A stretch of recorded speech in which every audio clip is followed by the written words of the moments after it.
is laat vandag. Ek dacht net ons is laat. Grappie.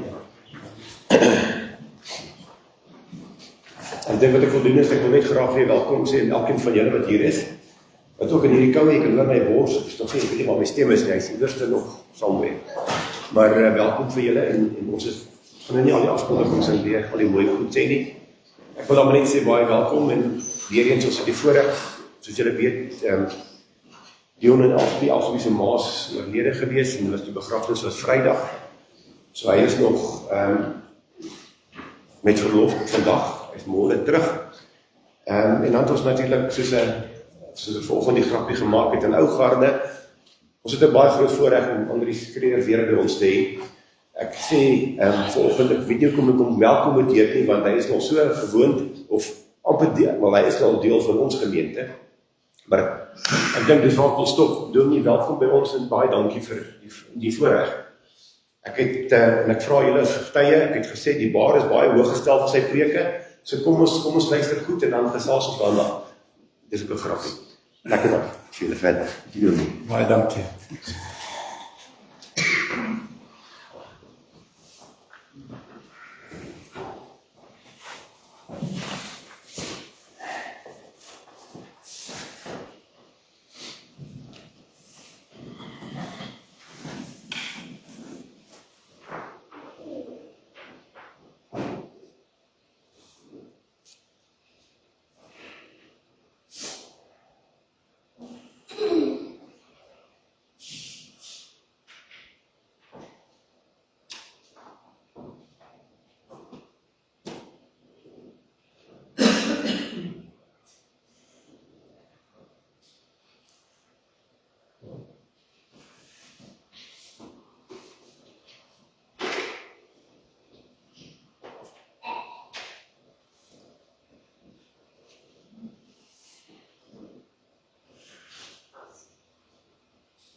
Goeiemôre gemeente, 'n baie aangename rusdag word hier almal ook toegebid. Ons hulp is in die naam van die Here, wat die hemel en die aarde gemaak het en wat getrou bly tot in ewigheid. Geliefde gemeente, genade, barmhartigheid, vrede van God ons Vader en Jesus Christus ons Here, deur die kragtige werking van die Heilige Gees. Amen. Kom ons sing van lied 200, ons sing daar verse 1 en 3. U goedheid, Heer, kan ons nie pyl nie.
Broers en susters, ons gaan nou belydenis van ons geloof doen en direk daarna sing ons lied 265 verse 1 en 2 sonder dat ek dit weer sal aankondig.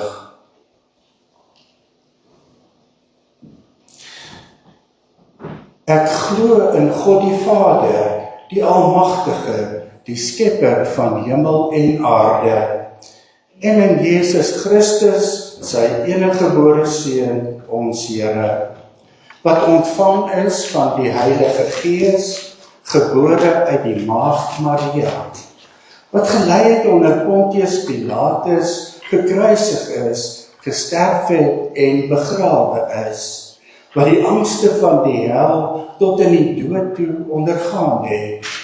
Hy het op die 3de dag opgestaan uit die dood, opgevaar na die hemel en sit aan die regterhand van God, die Almagtige Vader, waarvandaan hy sal kom om die lewendes en die dooies te oordeel. Ek glo in die Heilige Gees. Ek glo aan 'n heilige, algemene Christelike kerk, die gemeenskap van die heiliges, die vergewing van sondes, die opstanding van die liggaam en 'n ewige lewe.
Die Here hou nou sy wet aan ons voor, volgens Exodus 20.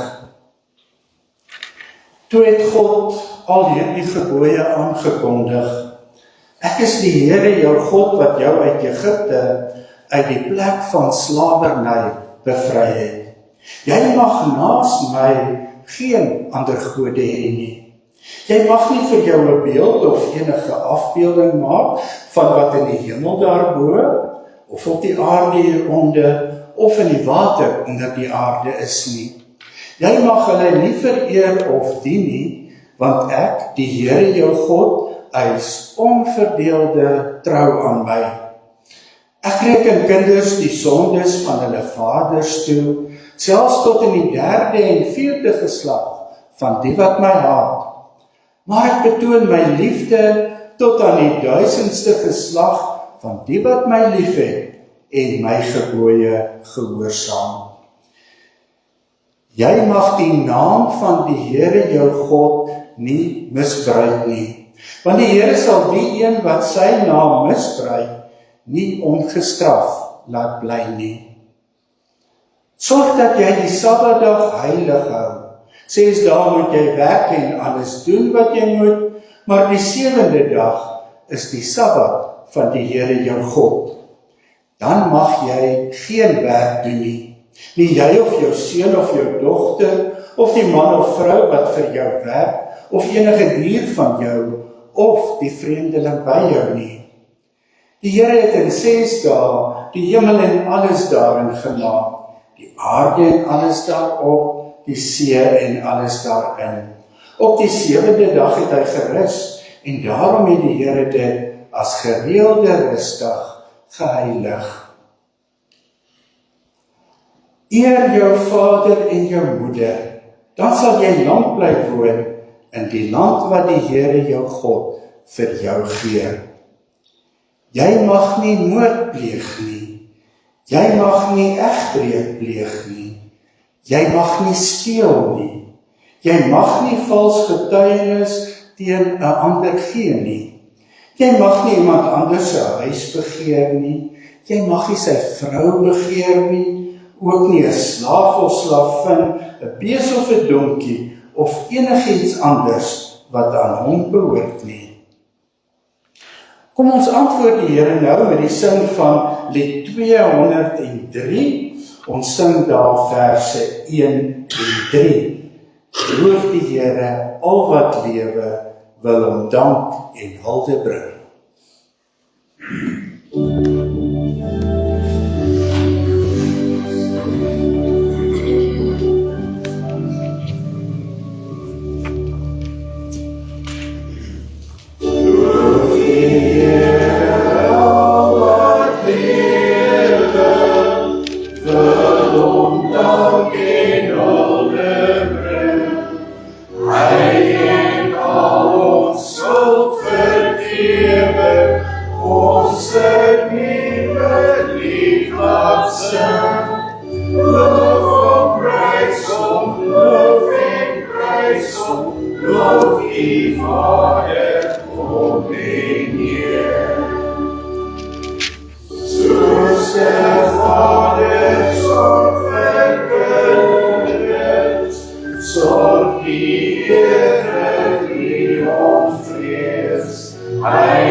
Kom ons verenig nou saam in gebed.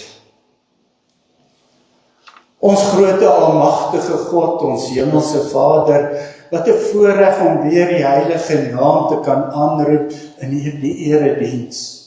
Volgens besef ons ook terdee ons afhanklikheid van U.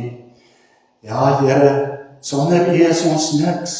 En dankie dat U met ons bemoeienis gemaak het. Dat toe die mens in sonde geval het, U ook die verlossingsplan met die mens daar gestel het. Ons dankie vir ons Here Jesus Christus, wat bereid was om sy lewe vir ons af te lê, sodat ons weer met U versoen kon word. En Here, daarom kan ons nie anders as om vanoggend U naam te loof en te prys met alles wat ons is, met alles wat ons het. Ons dankie, Here, dat U ook na ons omsien elke dag, dat U ons ook so mooi versorg.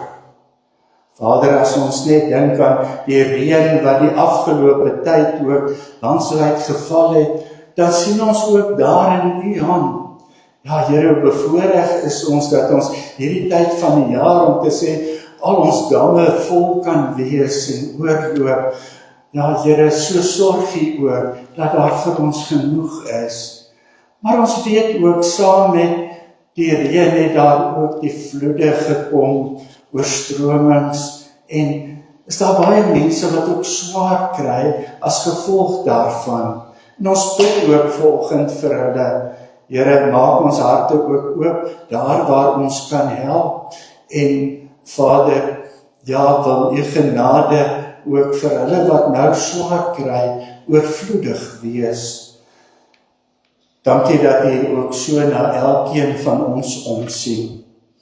Dat soos ons hier voor U aangesig verskyn, ja Here, ons 'n werk het, dat ons inkomste kan verdien, ook al is dit met 'n pensioen. Vader, dankie dat U ook die middele daar stel, dat ons ook aan die lewe kan bly.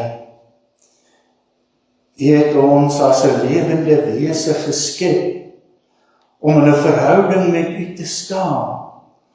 Ja, Here, U het dit ook so bepaal dat ons ook daagliks moet werk, as deel van ons menswees. En dankie dat ons ook ons daaglikse werk in afhanklikheid van U kan doen. Ons dankie vir die Heilige Gees, wat ons weer herskep het na U beeld, sodat ons daaglikse werk ook vir ons vreugde kan wees. Hemelse Vader, maar U ken elkeen van ons se besondere omstandighede, en U weet ook, as ons daaglikse werk dalk vir ons meer moeite en inspanning is, as wat dit vreugde is. En dan vra ons ook maar, Here, wees ons genadig, gee uitkoms waar moontlik. Ons dink veral aan mense wat werkloos is, wil U ook in die beproewing hulle bystaan, en wil U die uitkoms gee op die regte tyd soos U dit bestem het. Vader, ons dankie dat ons ook in hierdie land kan leef, 'n land wat ons weet ook onder U beheer is. Al lyk dit nie aldag so nie, al lyk dit asof die bose die oorhand oor alles kry, dan weet ons as die kinders, U die groot almagtige God bly in beheer. En dankie dat ons in hierdie vertroue elke dag kan leef, en dat ons elke nuwe dag kan tegemoet gaan met die wete, U laat dinge toe, maar U sal op U tyd ook altyd die uitkoms gee. Vader, en dan dra ons hierdie gemeente aan U op. Ons dink aan elkeen wat siek is, wat op U wag ook vir genesing. Ons dink ook aan hulle wat hartseer is, aan Suster Elsabeth, wie se moeder oorlede is. Wil U met haar in Dion wees, door die Dion, en hulle ook vashou in hierdie tyd van hartseer. Mense ma was nog altyd deel van jou lewe gewees, maar dankie dat ons geloofsoë het, wat ook verder as die dood kyk, en dat ons ook die ewige lewe nou al kan raak sien. Vader, as ons nou U woord gaan oopmaak, wil U dit in ons harte bevestig. Ons vra dit met die vergifnis van al ons sondes, in Jesus se naam. Amen.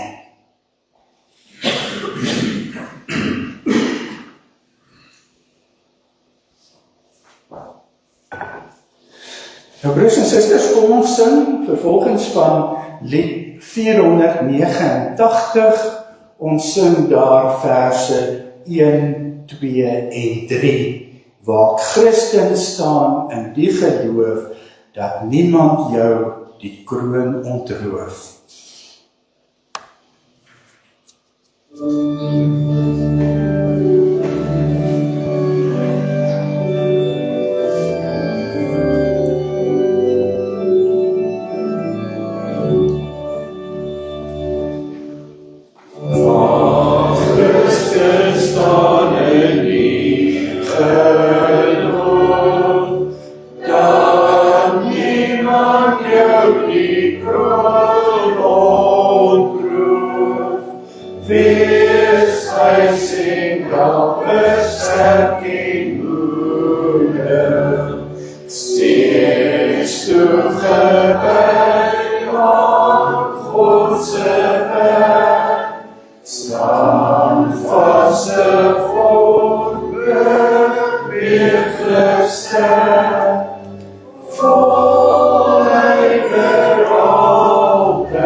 Uit die Here se woord gaan ons twee gedeeltes saam lees. Eerstens 'n gedeelte uit Genesis, hoofstuk 2. Ons begin daar so in die helfte van vers 4 en ook enkele verse uit Genesis 3 en dan uit Kolossense 3 vanaf vers 18. Dan begin ons daar by Genesis 2. Aan die helfte van vers 4. Toe die Here God die aarde en die hemel gemaak het, was daar nog nie enige struike op die aarde nie, en het daar ook nog nie enige groenigheid opgeskiet nie. Want die Here God het dit nog nie op die aarde laat reën nie, en daar was nog nie 'n mens om die grond te bewerk nie. Daar het water uit die aarde uitgekom en al die grond nat gemaak. Die Here God het toe die mens gevorm uit stof van die aarde en lewensasem in sy neus geblaas, sodat die mens 'n lewende wese geword het. Die Here God het toe 'n tuin in Eden in die ooste aangelê en die mens wat hy gevorm het, daar laat woon. Die Here God het verder allerlei bome, mooi om na te kyk en lekker om van te eet, uit die grond laat uitsprei. Ook die boom van die lewe in die middel van die tuin en die boom van alle kennis. Daar het 'n rivier in Eden ontspring om die tuin nat te maak. En van daar af het dit verdeel in 4 riviere geword.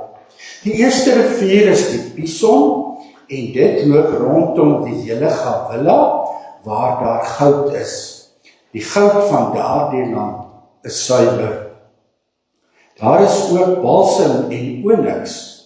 Die tweede rivier is die Gihon en dit loop rondom die hele kus. Die derde is die Tigris wat oos van Assirië verbyloop en die vierde is die Efraat. Die Here God het die mens in die tuin laat woon om dit te bewerk en op te pas. Die Here God het die mens beveel, van al die bome in die tuin mag jy eet soos jy wil, maar van die boom van alle kennis mag jy nie eet nie. Die dag as jy daarvan eet, sterf jy. Dan, broers en susters, wil ons ook by hoofstuk 3, daarvan af vers 17 enkele verse lees. Dis nou nadat die mens in sonde geval het. Vir die mens het die Here God gesê, omdat jy na jou vrou geluister het en geëet het van die boom waarvan ek jou verbied het om te eet, is die aarde deur jou toedoen vervloek. Met swaar kry sal jy daaruit 'n bestaan maak jou lewe lank. Die aarde sal vir jou dorings en distels laat uitsprei en jy sal veldplante eet. Net deur harde werk sal jy kan eet, totdat jy terugkeer na die aarde toe, want daaruit is jy geneem. Stof is jy, en jy sal weer stof word. En dan lees ons uit Kolossense hoofstuk 3. Ons lees daar vanaf vers 18. Vrouens, wees aan julle mans onderdanig, soos dit pas by mense wat in die Here glo. Mans, julle moet julle vrouens lief hê, moenie die lewe vir hulle bitter maak nie. Kinders, wees in alles aan julle ouers gehoorsaam, want die Here verlang dit van kinders wat in hom glo. Vaders, moenie gedurig by julle kinders fout soek, dat hulle moedeloos word nie. Slawe, wees in alles gehoorsaam aan julle eienaars hier op aarde. Moenie net werk om deur hulle raak gesien te word en so in mense se guns te kom nie, maar werk met 'n opregte hart uit eerbied vir die Here. Wat julle ook al doen, doen dit van harte soos vir die Here en nie vir mense nie, omdat julle weet dat julle van die Here as beloning sal kry wat hy beloof het. Christus is die Here in wie se diens julle staan. Wie onreg doen, sal gestraf word oor die onreg wat hy gedoen het. Die Here trek niemand voor nie. Eienaars, behandel julle slawe reg en billik, in die wete dat julle ook onder iemand staan, onder die Here in die hemel. Tot sover. Nou broers en susters, ons teksverse kom ook hier uit Kolossense 3, en dit is verse 23 en 24. Wat julle ook al doen, doen dit van harte soos vir die Here en nie vir mense nie, omdat julle weet dat julle van die Here as beloning sal kry wat hy beloof het. Christus is die Here in wie se diens julle staan.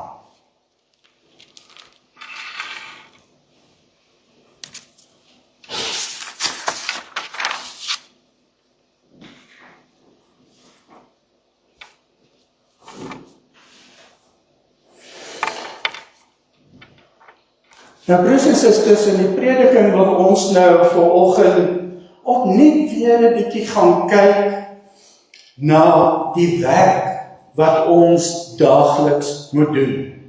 En veral met watter gesindheid wil die Here hê moet ons werk doen.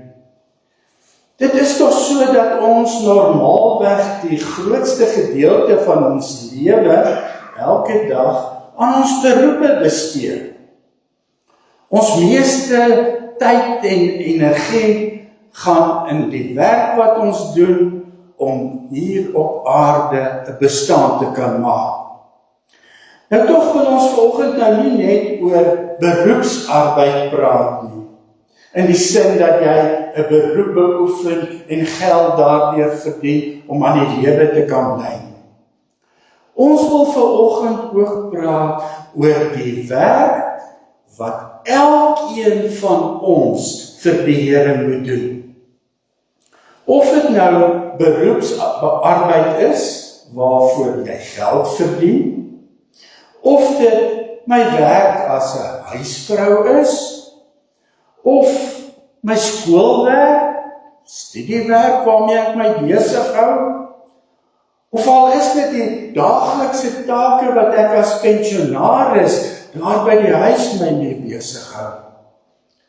Waarom moet ons werk en met watter gesindheid moet ons werk doen?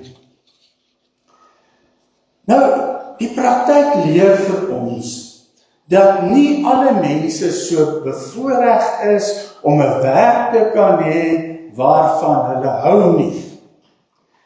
En wat vir hulle vreugde in hierdie lewe verskaf.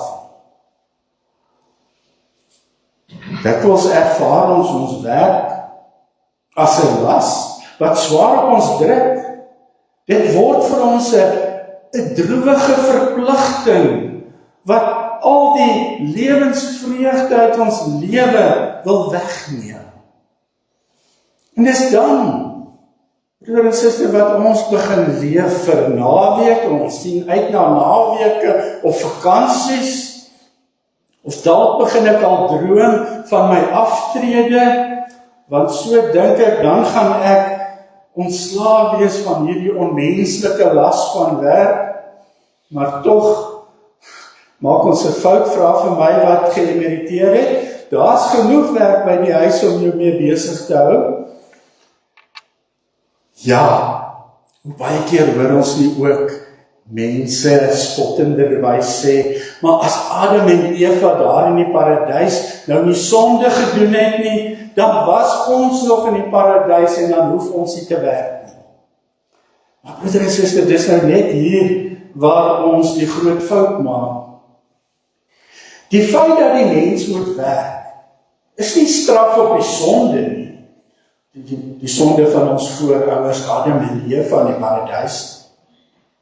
Kom ons gaan kyk nou 'n bietjie na Genesis 2 en 3, waar die Here ook vir ons die rede gee waarom ons moet werk.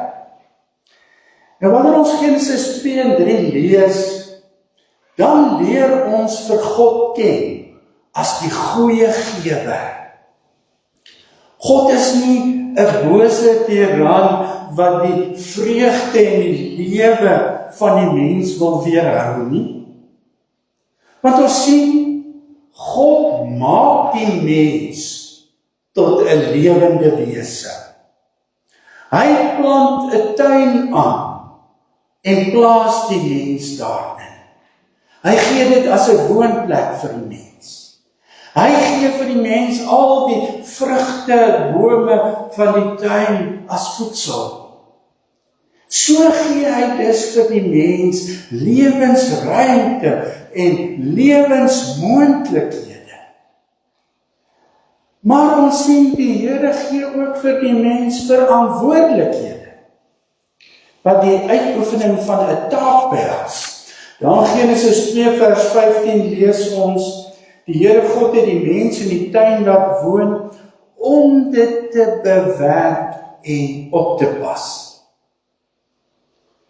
Nou ons sien hierdie opdrag aan die mens, om die tuin te bewerk en dit op te pas, is juis wat van die mens 'n mens maak, om dit so uit te druk.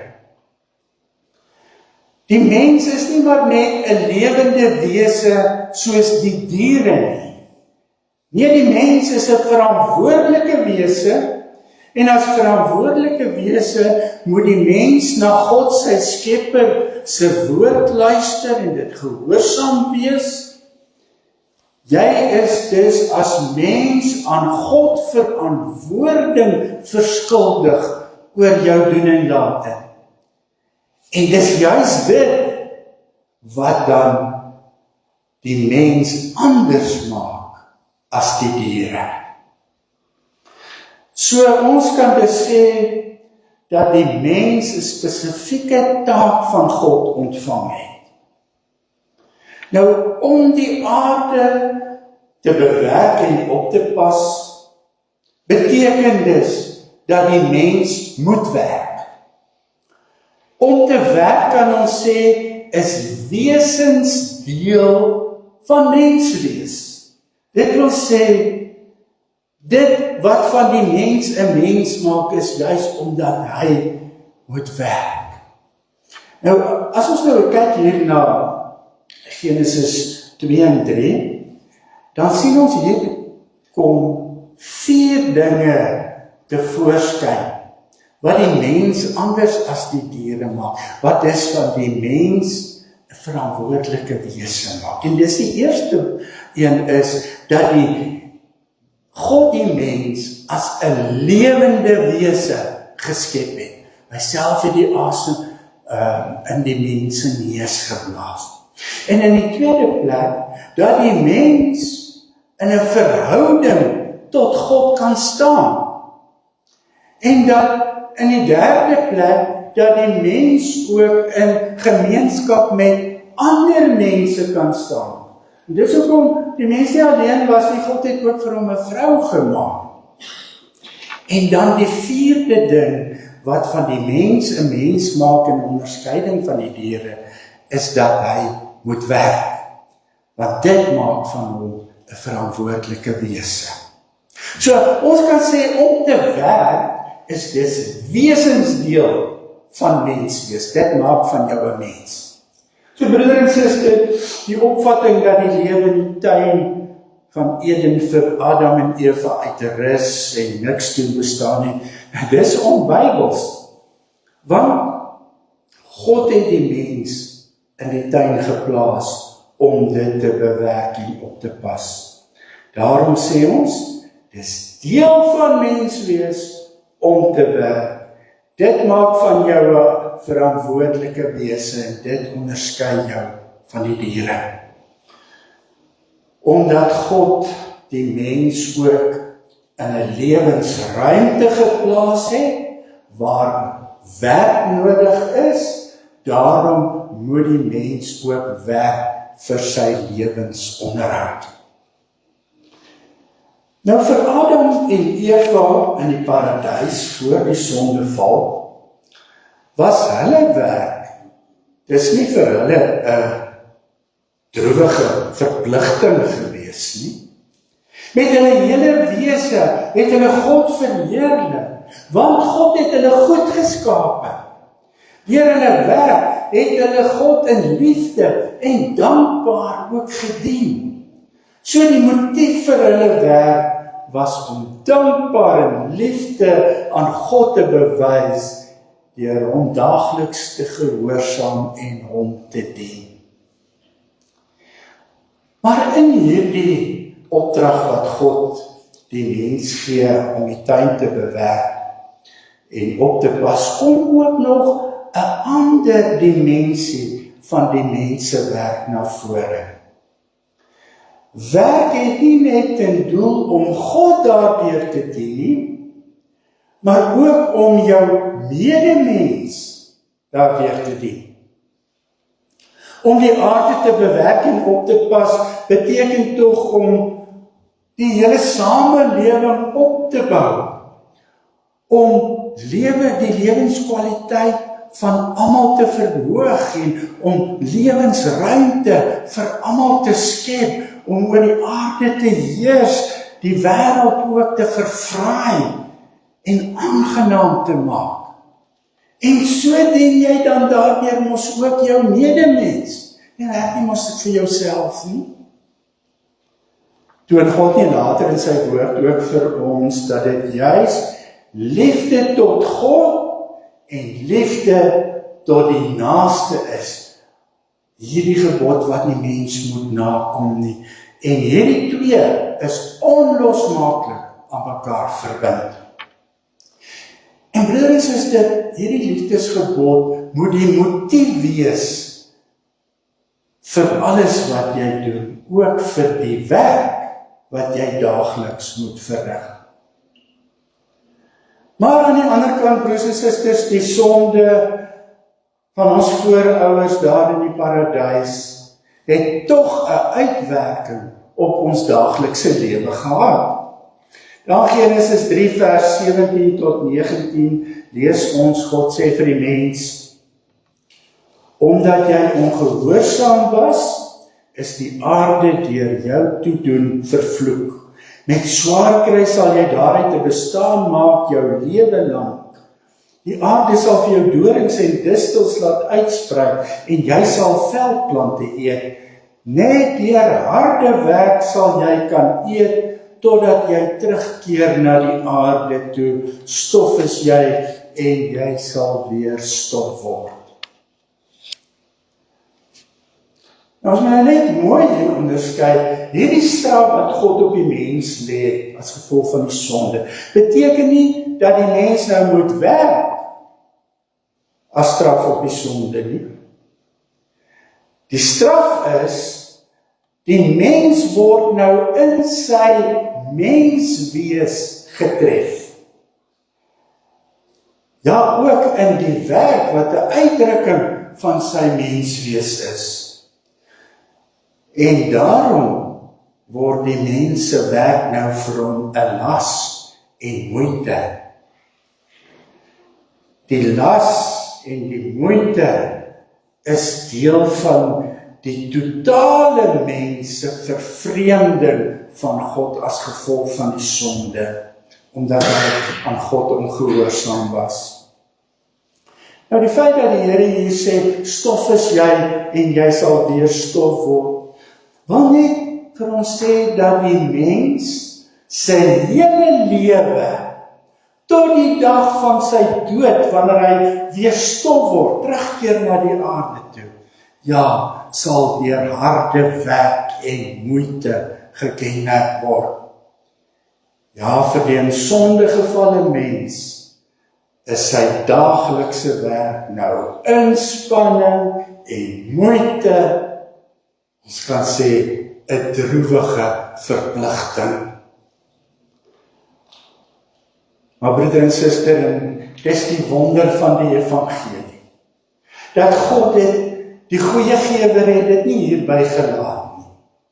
Hy het sy seun Jesus Christus gestuur om ook die vloek van die sonde, om ons daarvan te kon verlos. Jesus Christus het deur sy kruisiging en opstanding uit die dood ons weer met God versoen.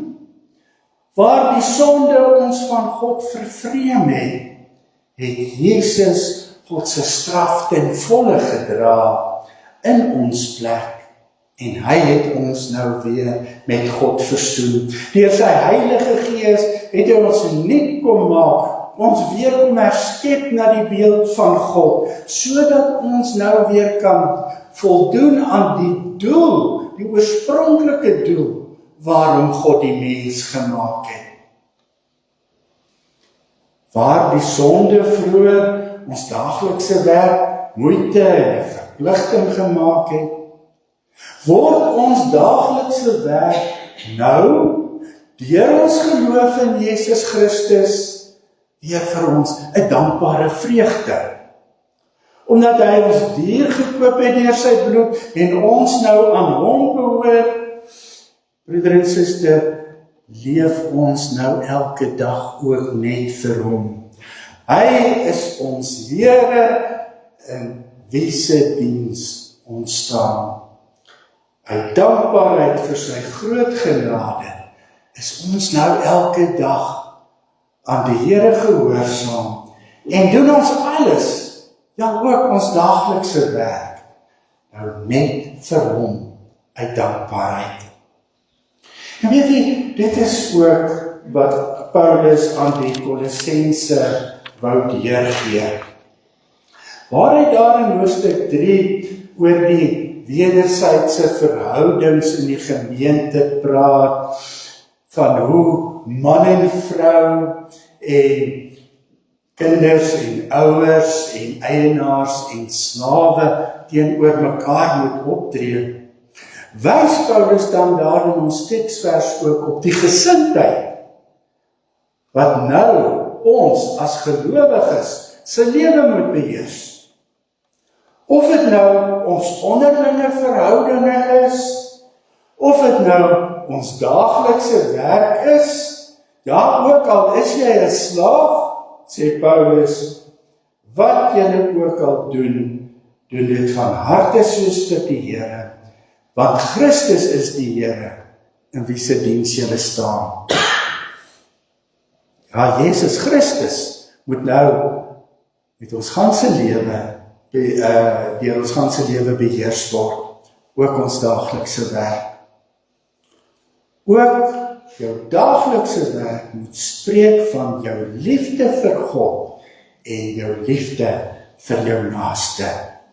Daarom dat Paulus vir die slawe hier sê, moenie net werk om deur julle eienaars raak gesien te word en so in mense se guns te kom nie, maar werk met 'n opregte hart uit eerbied vir die Here. Broeder en suster, weet jy wanneer jy jou daaglikse werk, wat jy nou ook al doen sodat mense jou kan raak sien, dat mense jou kan prys, weet jy, dan gaan daai werk vir jou maar altyd moeite en las bly. Jy sal al hoe meer inspanning insit om mense tevrede te stel. En dan moet jy ook weet, werk jy nie uit dankbaarheid, uit liefde vir die Here nie. Wanneer jy jou werk ook doen uitsluitlik om jouself daardeur te verryk ten koste van jou medemens, dan beheers Christus ook nie jou lewe nie. Want hy roep jou juist tot liefde vir God, liefde tot die naaste. En aan die ander kant, broeder en suster, as jy ook nie wil werk nie, dan voldoen jy ook nie aan die doel waarvoor God jou hier op aarde geplaas het nie. Daarom sê Paulus ook in 1 Tessalonisense 5 vers 7, toe ons nog by julle was, het ons vir julle uitdruklik gesê, as iemand nie wil werk nie, moet hy ook nie eet nie. Ja, want dan voldoen daai persoon nie aan die doel waarvoor God hom gemaak het nie. Broeder en suster, nou moet ons ook besef dat 'n gelowige beleef dan iets soos werkloosheid as 'n beproewing. Jy is gemaak om te werk, en as jy nie kan werk nie, as jy nie werk het nie, dan word dit vir jou 'n beproewing. 'n Beproewing wat die Here ook oor jou bring. Nou, broers en susters, hoe ervaar jy jou daaglikse werk waartoe God jou geroep het? As jy nou elke oggend opstaan en dit bly vir jou 'n las en 'n droë verpligting, dan moet jy juis gaan kyk met watter gesindheid doen jy jou werk. Is Jesus Christus werklik die motief waarom jy jou werk doen, of waarom jy daardie spesifieke werk doen? Jy weet, om as 'n slaaf vir 'n eienaar te moes werk destyds, was seker nie van die aangenaamste werke gewees nie. Want die slaaf is as 'n reël nooit goed behandel nie. Sy menswaardigheid is aangetast. Hy is as 'n besitting beskou. Daar word nooit erkenning gegee vir die werk wat hy doen nie. En tog kom Paulus nou en hy sê vir die slawe, doen jou werk as slaaf van harte. Dit wil sê, met volle oorgawe, met dankbare vreugde. Want ook daardie werk as slaaf, doen jy vir die Here. Ons weet nie almal van ons is so bevoorreg om 'n beroep te kan hê waarvan ons altyd hou nie. Verskoning. Die werk is deesdae maar baie skaars, en as jy 'n werk kry, moet jy maar vat wat jy kry, net om aan die lewe te kan bly. Maar broeder en suster, ons moet tog nie die hand van die Here ook in ons lewe miskyk nie. Want ons glo, God bepaal alles in ons lewe. En hy roep ons ook om daardie spesifieke werk nou vir hom te doen. Al is dit so ondankbare werk, soos om huisvrou te wees, of al sit jy met die frustrasies dat jy nie volgens jou kwalifikasies of vermoëns aangewend word by die werk nie. Die Here roep jou om met daardie spesifieke werk wat hy nou vir jou gegee het, om vir hom daarmee diensbaar te wees. Ja, dit beteken nou nie, jy mag nie strewe na iets beters nie. Nee, in afhanklikheid van die Here kan jy uitkyk vir ander werk, en as die Here dit vir jou wil gee, sal hy dit gee. Maar weet net op die oomblik, dat die Here verwag van jou om daai werk nou vir hom te doen. As verlostes in Christus, moet ons alles wat ons doen, van harte doen, soos vir die Here. En weet jy, broeder en suster, as ons met hierdie gesindheid so uit Christus se verlossing gaan leef, dat die Heilige Gees ook ons lewe beheers, dan gaan ons daaglikse werk nie vir ons 'n droewige verpligting bly nie, maar dit gaan vir ons 'n dankbare vreugde word. So die Here leer ons vanoggend dat dit deel is van menswees om te werk. Dit is 'n God-gegewe roeping. En daarom, as ek nie werk kyk nie, wat deesdae baie met ons gebeur, dan bly dit vir my 'n beproewing. En moet ek dan alles in my vermoë doen om weer werk te soek of werk te skep? Want dit is deel van menswees om te werk. Maar ek moet ook iets soos werkloosheid as 'n beproewing van die Here sien, en dit net soos enige ander beproewing in my lewe ook hanteer, deur die Here se aangesig te soek, deur op hom te hoop, ook vir uitkoms. God het ons geskep om ook deur ons werk hom te dien en eer. En ons werk kan alleen vir ons 'n dankbare vreugde bly, as ek elke oomblik van die dag deur die geloof aan Jesus Christus vasgebind bly. As jou geloof in Jesus nie ook jou daaglikse werk bepaal nie, broeder en suster, dis dan wanneer jou werk 'n droewige verpligting vir jou word. Daarom, broers en susters, kom ons gaan kyk bietjie met nuwe oë weer na die werk wat God as roeping vir elkeen van ons gegee. En ons gaan hierdie nuwe week in, en ons gaan doen ons werksaamhede met nuwe en groter ywer, en ons gaan doen dit van harte, met volle oorgawe, dankbaarheid vir die Here. En dan, as jy dit gaan doen, dan gaan jy ook prakties in jou lewe die lewensvreugde begin ervaar, wat dit beteken om as 'n verloste kind van Jesus Christus hier op aarde te leef en vir hom te werk. Amen. Kom ek doen vir ons 'n dankgebed.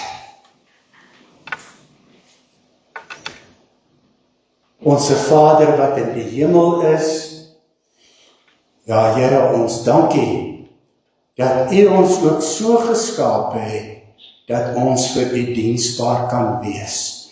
Ook met die werk wat U op elkeen van ons gelê het. Hoe bevoorreg is ons om dit ook so te kan sien, Here.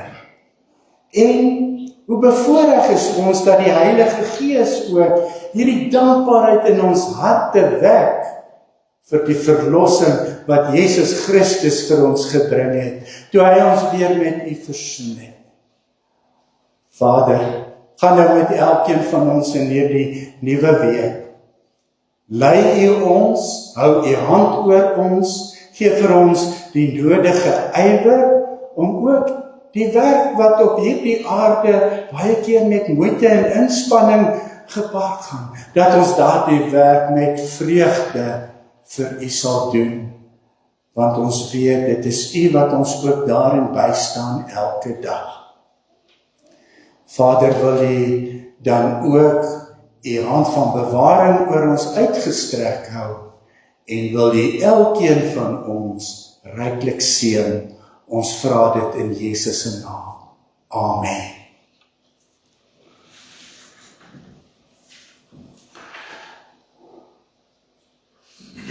Kom ons sing nou van lied 516, as net die een versie, al sou dan ook die vrye boom nie bot nie.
Ontvang nou die Here se seën.